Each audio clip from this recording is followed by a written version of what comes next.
Това е третата картунка, която съм нарисувала. Изключително много се вдъхновявам, когато нещата се получат приятни, красиви и радват окото. Затова се надявам, че някой може да се вдъхнови и да... Дали ще прави нещо подобно, дали ще му дойде вдъхновение да нарисува нещо друго.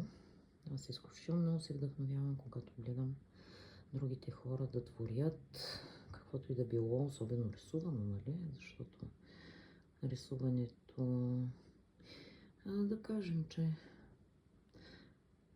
чак да ми е страст, не е сигурно, но и нещо, което изключително много ми доставя удоволствие, особено когато най-накрая нещата се получат красиви и радват окото, моето и на някой друг.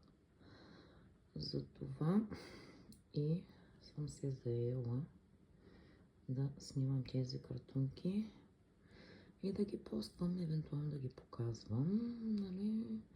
Ако някой го интересува как точно се правят, но мисля, че всеки може да се измисли негов собствен начин. Шевиците не са спазвани, не са гледани като модел.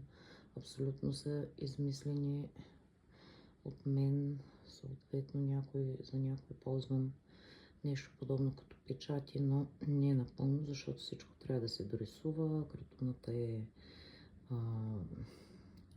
в такава форма, която не можеш прав печат да сложиш.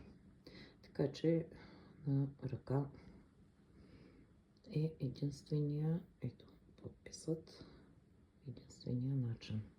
Така изглежда цялата в общ вид красотичка и отзад.